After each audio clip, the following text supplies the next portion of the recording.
Let's get going. My name's Bobby Farsidis, and I work at Brighton and Sussex Medical School, which, perhaps unusually for a medical school, is very committed to having strong connections with the many wonderful artists and performers and creators that live and work in the Sussex area. So it's a great treat for me to be here this evening, not for the first time, sharing a stage with Charlotte Vincent, but for the first time meeting and sharing a stage with Louise Bomber. And I'm going to ask Louise to introduce herself, and then, although Charlotte may need less introduction to many of you, I'm going to just ask her to say a little bit about herself as well.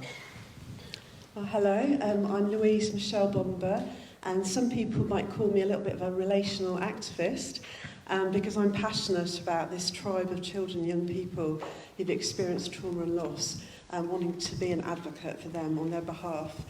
I'm a specialist teacher and a specialist therapist working in the area of recovery for children who've experienced trauma. I'm also a published author in this field, and I'm the director of Touchbase, which is a centre just down the road in Hove, and we work with 5 to 25-year-olds who've experienced adverse childhood experiences to support them to recover, basically, because there is a way of learning security, and we do this by helping these children to feel safe, to feel seen and soothed, so that they can learn security, so that they can then function in their homes well, and they can function in their schools and function out in the community. That's kind of our aim, and we do that through 4 different ways: through therapy, specialist therapy and trauma recovery, education support, community projects, and in training. And we work with a number of children who are usually adopted or fostered, but we also work with birth families as well. And we work with those who are parenting these children as well as directly with the children themselves, and all those who are involved in the care around these children, for example, teachers in schools. So we really try and provide consistent care so that we're all on the same page. Thank you very much. Charlotte. Hello everybody, I'm Charlotte Vincent. I'm the Artistic Director of Vincent Dance Theatre, and you've just seen my new work. Thank you. At least one person liked it. I'm not going to go on about me. I just want to say I thought the gang did really well, because that was a premiere, so thank you for coming. So, Louise, right at the beginning of the piece, we heard a very professional voice, a medical voice, talking about trauma.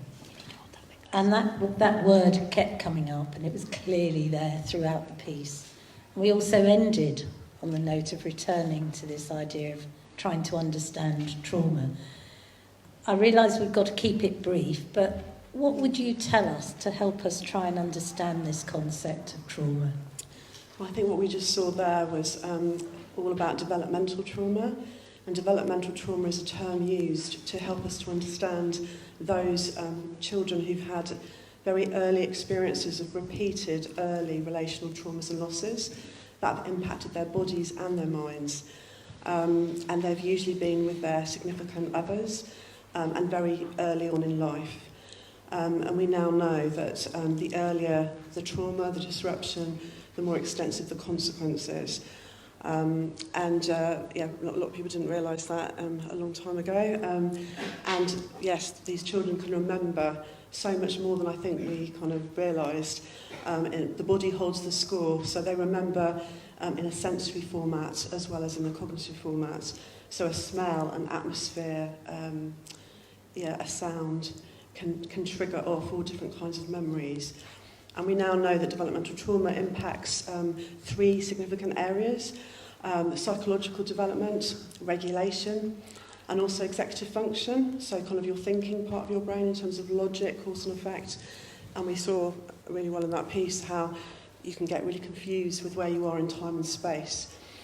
So your memory is very impacted, and they can fall into time holes very, very quickly and easily. And like was communicated in the piece, there are many fragmented pieces that don't make sense. And that must be so confusing, mustn't it, to be on the receiving end of that and not really know where you fit into your story.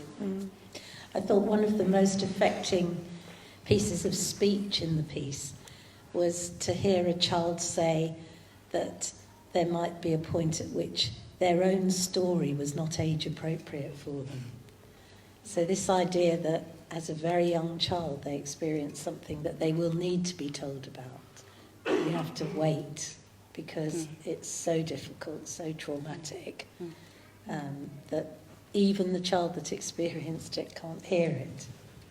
Yeah, and I think we should never underestimate the power of a relationship, for better or for worse, because we are impacted by one another significantly, and I think that came through the whole piece, didn't it? And we need to think about, I suppose, what has happened to children, early on, and not just what happened, but when it happened developmentally, and who was around to support them with that relationally. And what's even more important, as Dr. Bruce Perry in the States says, is what's around now.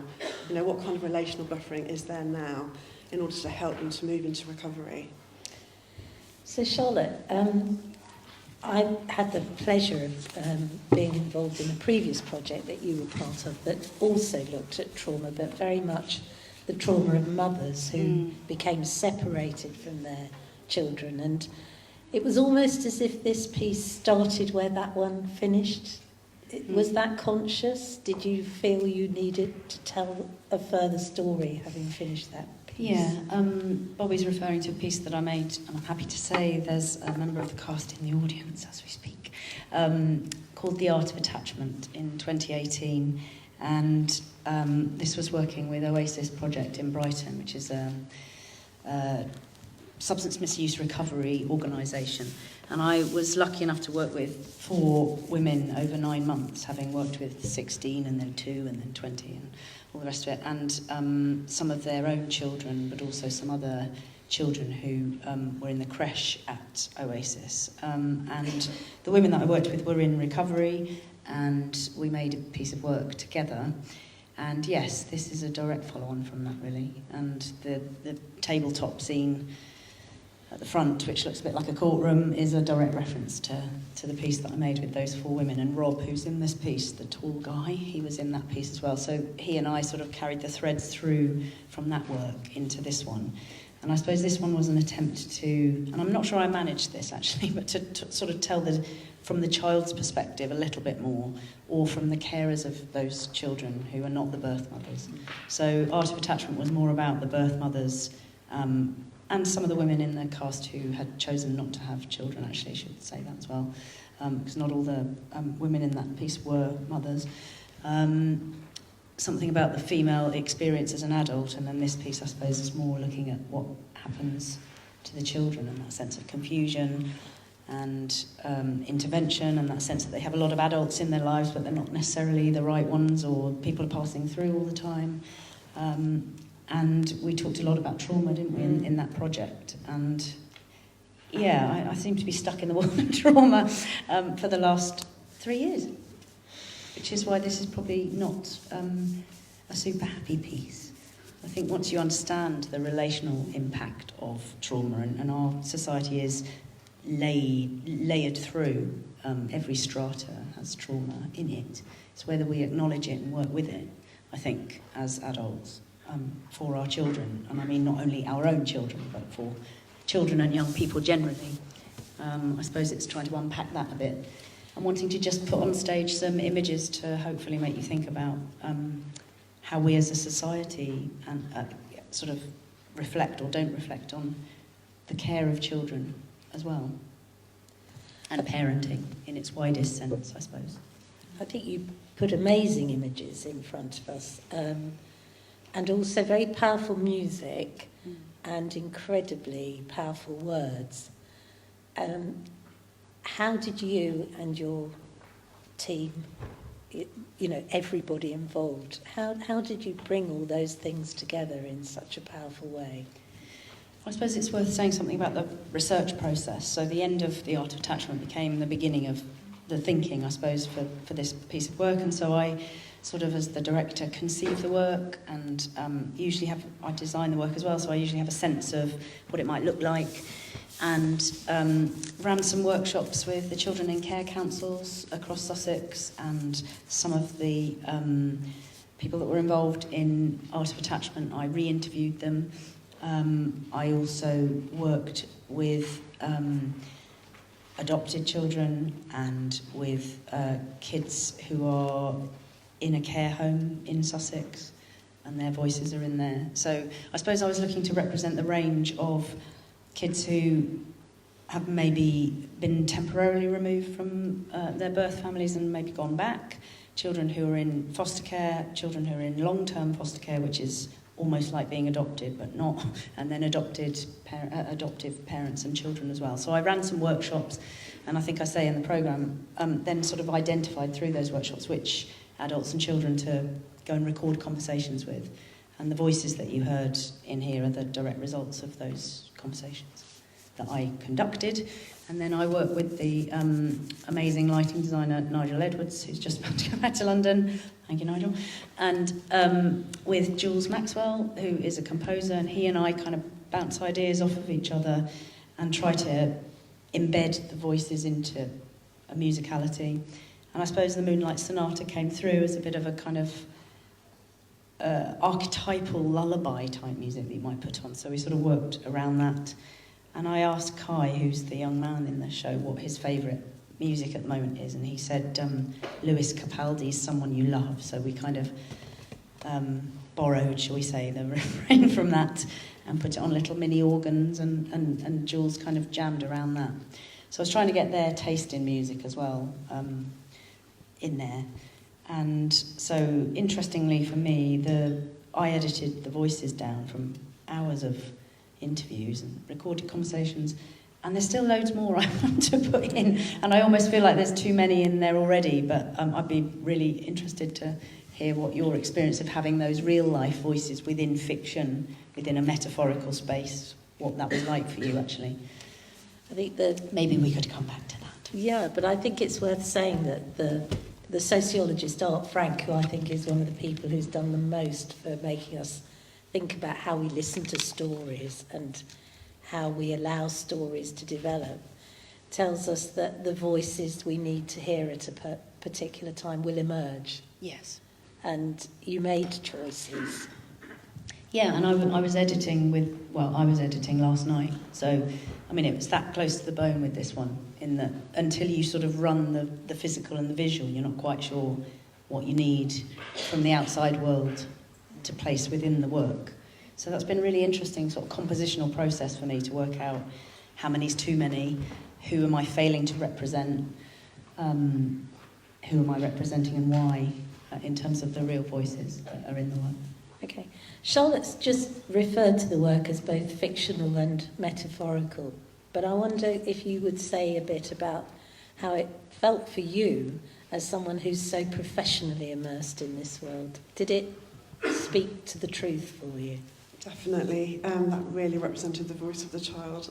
Good. So many themes in there, but the one I want to really draw attention to that I really picked up on that resonated all the way through the piece was the complex grieving that's involved, the complicated grief that these children are living with day in, day out, and the intergenerational nature of that as well, and how what just came to mind, I suppose, was this like lost child. Yeah. And I think that you really portrayed that, especially with this, this little baby down here, the figurine that was there. That kind of sense of just being lost. This is John. Yeah. Lost in time and space, not knowing who you really are, not knowing where you belong or whether you belong. That really did come across very, very powerfully, I felt. And the sense of confusion and the sense of chaos. And it just reminded me as well of that biological paradox that's around for children, because attachment is meant to be all about being able to be protected if there's distress or chaos around you. But my gosh, what a biological paradox this is when you're kind of like the person that you are meant to kind of go towards to flee from distress maybe becomes your source of terror, becomes your source of chaos. So then you're like left with this kind of, in this frightened state, but with it not being resolved. Yeah, we talked a lot. There's a phrase, isn't there, in your world, around the caregiver becomes the scaregiver. And so that's utterly confusing for the child to know what to trust. And they've already had a massive disruption, probably if they've been removed into care, whatever that form that care takes. And then they are not securely attached to anything, actually. So whilst I don't want to paint all care experienced children as lost children, because I think they're amazing and they're resilient, and the kids that I've met have just blown me away with their hopefulness, their ability to talk about their own lives with that sort of quite adult language that you know has come from social workers and psychotherapists and therapists and art workers and all the rest of it, but they're able to have this kind of inside look at who they are and also be objective about who they are, which I think we can all learn from that, actually, in terms of how they then find their flow through the world. And you can't generalise, because some are very disturbed and challenged and don't have such a great path. And the young lady who was in the piece talking about she always wanted to be in foster care and was actually living in a care home, and her way out, not necessarily deliberately, is that she was pregnant, and then to be pregnant meant that she could go into a mother and baby foster placement. So, and within even just that tiny 2-minute story, you know that the cycle continues, and you don't know what's going to happen to her child. And so all the stuff around the wall, I suppose, I was trying to reflect that sort of cycles of abuse and rupture and repair as an image that is very difficult to break.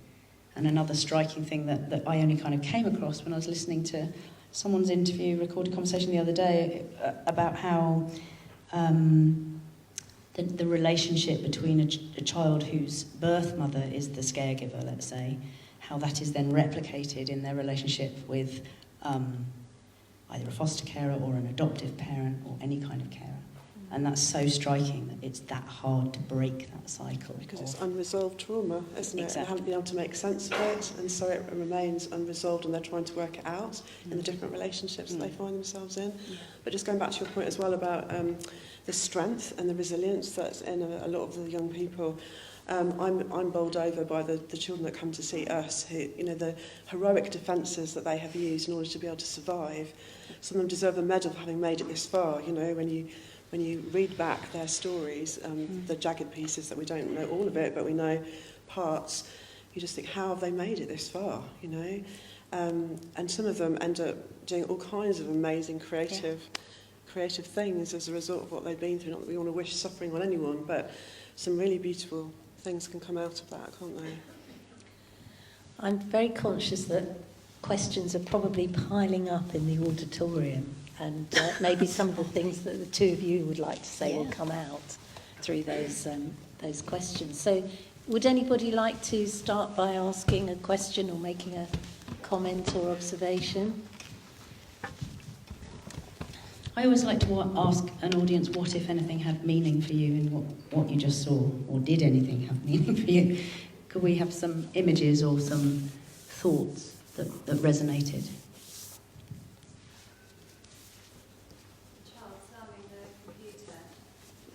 Sorry, we're going to run around with microphones, if that's okay. The child slamming the computer at the image of her mother, having not seen it since she was 8 months old, was really, really upsetting. So yeah, that's a testimony that talks about a child who was 8 months old when she experienced trauma, and at 2 and a bit was shown a picture as part of her life story work and slammed it down as a bad mum, or whatever the word was. Yeah, I was really touched by that as well. Anything else?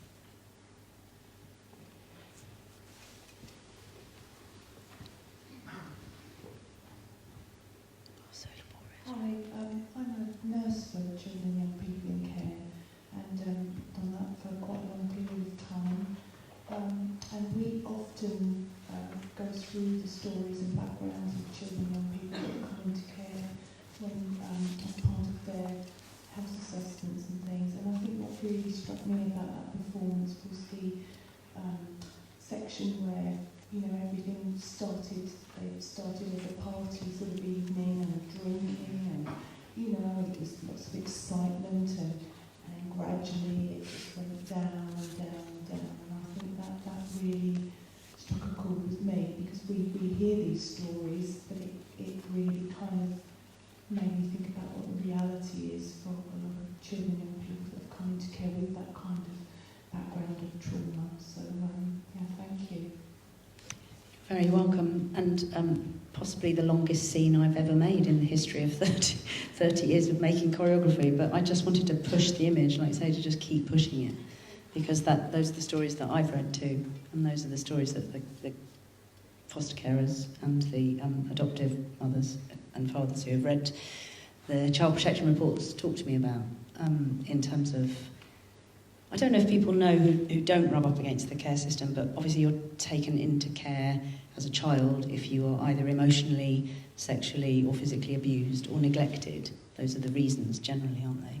And so there's obviously a good reason why children are not living with their birth parents. And the other thing that sort of came through for me in listening to some of the testimonies is that idea of, is it the right thing to remove children from their birth parents? Because actually and you can talk more about this, Louise, what then happens is that the child spends a lifetime trying to repair a primary wound of not being with the person that gave birth to them. So the doctor that's talking at the beginning of this is doing lots of work around, despite substance misuse, despite alcoholism, despite all sorts of difficulty in the birth mother's experience, is it actually better long-term to support the birth mother, to keep the child, to avoid the child having a really primary wound, so to speak, a trauma that they'll perhaps never get over, even if they attach to an adoptive parent. So there's all sorts of ethical and political and physical, emotional questions within that, because the first response is to say, well, no, of course, if it's dangerous and unsafe, and you shouldn't be living with that family. But actually it's much more complicated than that, because a lot of the aggression and the fight or flight state that those children then live in, whether they're now in a safe place or not, that's still going on. And then it's actually reinforced by the fact that they're separated from everything they know, like you said, a sort of lost child. So although I didn't want to be too depressing about children who are not living with their parents and are removed, always being lost, because obviously adoption is a great thing, and fostering, I've met some fantastic foster carers and adoptive parents, but I suppose, you know, those adults are living with the traumas of the children and often become secondarily traumatised because of the trauma that their children that they're caring for are going through. So the cycle doesn't stop just because the kids are removed into care. So that's something to think about. Yeah.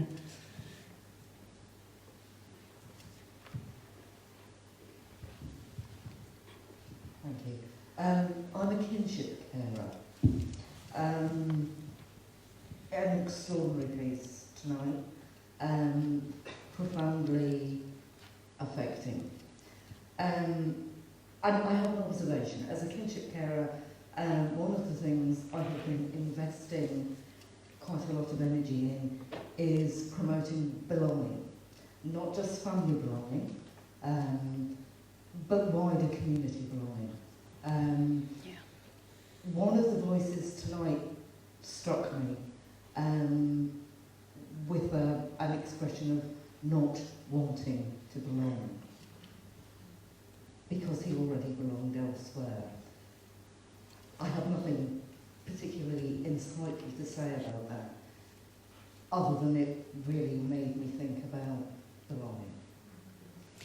So for that, thank you. Thanks. Thank you. Yeah, and I mean this piece of work is part of a larger 4 years of work, really, that the Arts Council are funding my company to deliver around home, family, and belonging. And Art of Attachment was the first project that we talked about, and this is the second. And yeah, I think I was concerned when I was making this piece about whether it could relate to the general public rather than, you know, the care community, let's say. Anyone got a view on that? I'm not part of the care community, but I was very moved, particularly by the baby, the relationship with what you did with the baby earlier on, and then how that got mirrored, sort of in lots of different ways later on with the Moonlight Sonata bit, particularly. I found that really moving, and how you know, the doll of the baby became a character in the whole thing, and I thought, and the echoes of you know, older people still the baby. Anyway, I thought that was really That's really useful to hear, because that was the intention. That, you know, we probably less so in this piece than any other piece that I've made. I mean, I never really work with character, but I do work with heightened personas, not to sound too pretentious about it, and they're slippery in this. So is Janusz an uncle to Kai, or is he a friend, or is he actually Kai later in life? And is Rob actually a foster carer, or is he actually the dad, or is he the abuser? You know, so of course that's in there. And is Aurora a birth mother, or is she a carer, or is she a foster carer, or is she someone else completely? So we didn't really pin it down for that very reason, that I wanted to kind of try and keep it a little bit fluid and open, so that we'd think about that. I think it also kept the audience alert, because you are wondering who's who, what's going to happen, Yeah. where is the trauma going to emerge from. Yeah. And I think one of the things for me was how the lighting was used in such a clever way, because ordinarily you would think if you shine light on something, you relieve us of anxiety and, you know, the dangers in the dark. But every time, after the first time, every time the lights came on, I thought, oh no, what's going to happen now? And it's this idea that someone said earlier about these moments that should be celebratory or happy, and maybe start out with every intention of being so, and you feel a child's hope and optimism around that. And then you have to watch as it disintegrates and the children disappeared. So I think, personally, that could speak to anybody. Yeah, and I suppose, you know, I mean, I'm seeing new things with the layering that's in the piece as I watch it. And for me, seeing what, is it a birthday? I mean, it's another example. Is it a birthday party? Is it a celebration? Is it an adult party that the kids shouldn't be at? Kai's birthday cake's still on the back wall. So we still have the memories. We know that for adopted children and for foster kids, birthdays are really complicated. For conventional parents, it's such a brilliant moment to celebrate your child, but for these care experienced children, it really isn't. It's very complex, because in their back brain, they're thinking about the family that they're not with, as well as the family that they are with. So even something that in our society is conventionally really simple for everybody else is really not simple for them a lot of the time. For some it is, but generally it really isn't. Yeah, the triggers really came across, I thought, in this. You know, and even just looking at the life story and how it's all written across, and just the limited window of stress tolerance, being able to manage certain things that just reminded them of their past, you know, ghosts from the past that really live with them now. And we might think, oh, they're so young and they're not going to remember certain things, but just, you know, like you say, just the birthday cake, or seeing a photograph, or just being reminded of something on their life story graph can just take them over the edge, you know. They've only got a little bit of stress tolerance as it is, you know, and they can go into overwhelm just like that. And then we saw the aggression being acted out, and yeah, it just kind of just keeps getting replayed, doesn't it? Because there's no resolution. Yeah, and just to go back to the lighting, that was obviously a deliberate choice to have quite industrial strip lighting to shine a light on the difficulty rather than talk about the dark. Because I think the darkness is pretty apparent, the threads of the darkness is there.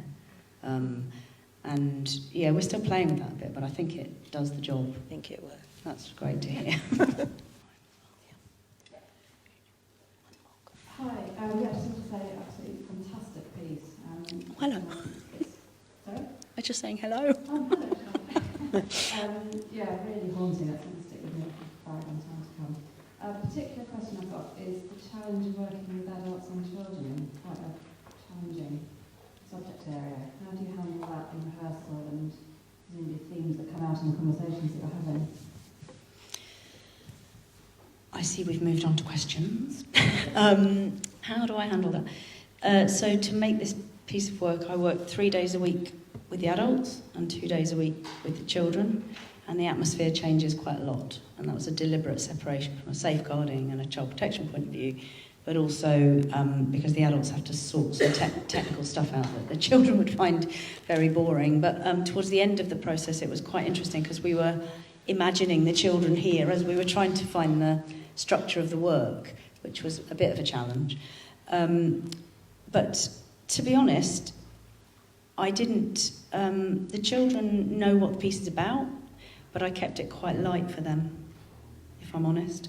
And that's probably the first time that I have done that deliberately and let the adults and me have the heavier, darker conversations about trauma and cycles of abuse and rupture and repair and all the rest of it, and just bring the kids in and let them play and let them offer what they wanted, but probably direct them more heavily than I would normally direct ensemble members, because I didn't want them to have the pressure to come up with the goods.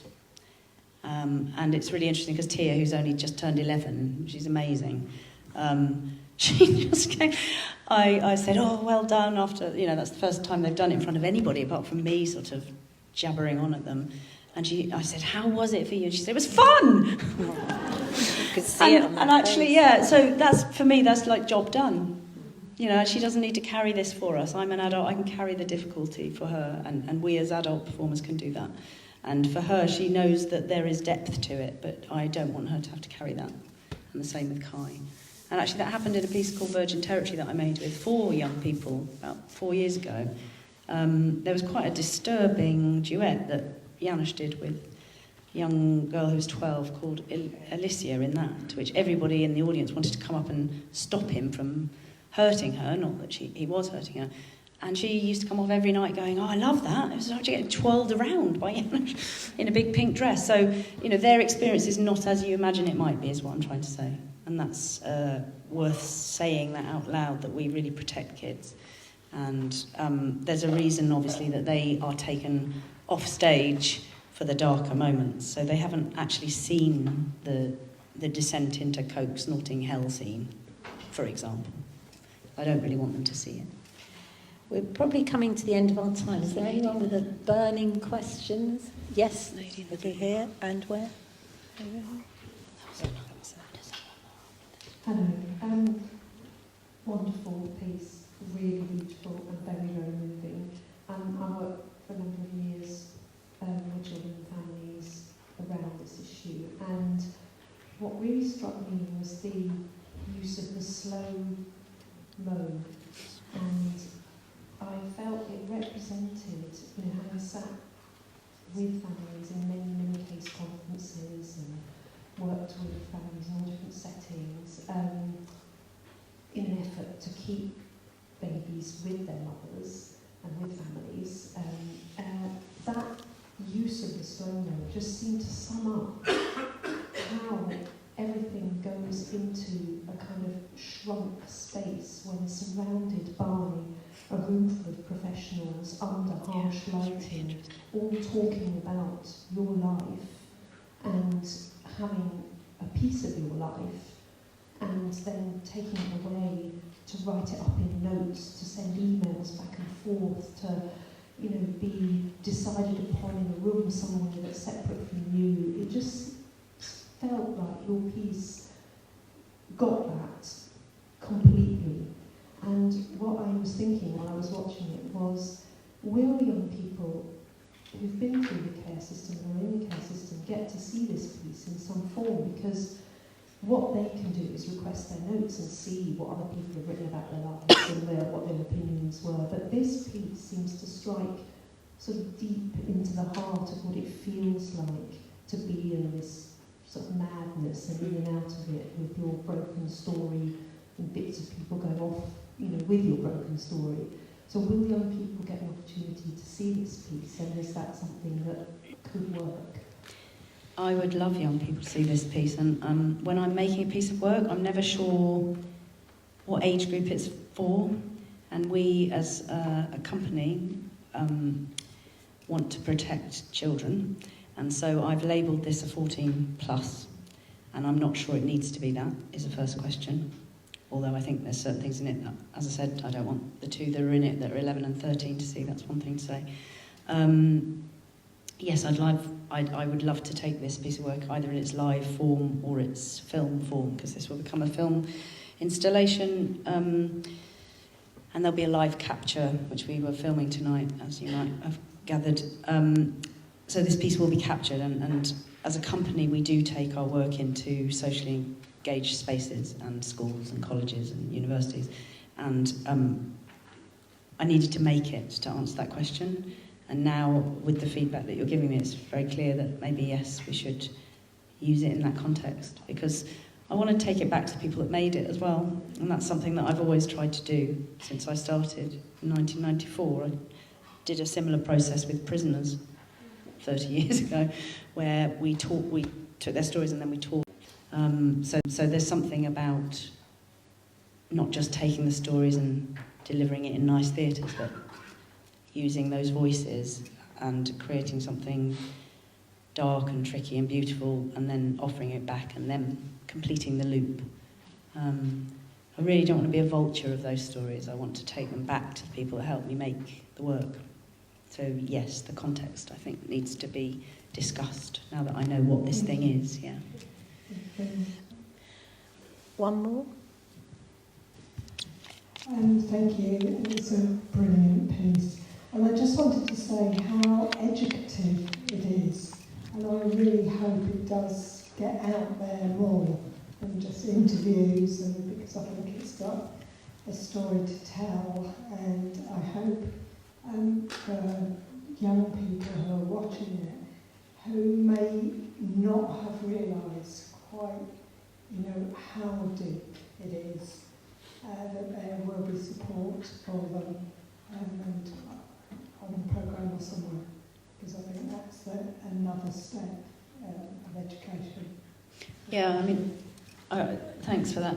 I have to say that one of the reasons, I think I put this in the programme note as well, that one of the reasons for wanting to make the work was just to open up this world to people that might not know so much about it, in order to sort of raise awareness of how resilient and brilliant and, hopeful and sometimes damaged young people are who have had a disrupted start in life, and to raise awareness around there, because I think in these bleak times that we seem to have entered, we need collective action, and we need to take care of our young people.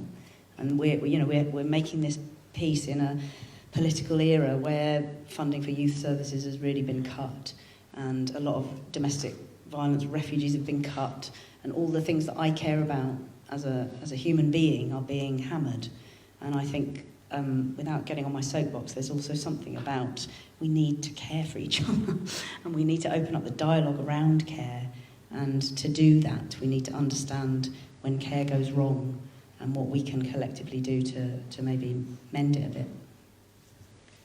I think that was a lovely question to end on, because I too feel I've learnt so much, but in such a special way that it will haunt to some extent, but it will also make us think more, discuss more. And I think the wonderful way you work, Charlotte, is it means your pieces do have longevity, and we will be interacting with this piece in various ways. And it's wonderful to know that it's resonated with you, Louise, with all your vast experience. I think that probably is one of the big successes of the evening for Charlotte, that it rang true for you, because you really do meet these children and I'm sure do wonderful work in supporting them. So please join me with thanking two wonderful women for the work that they do, and thank you for your attention this evening. Thank you for staying as well.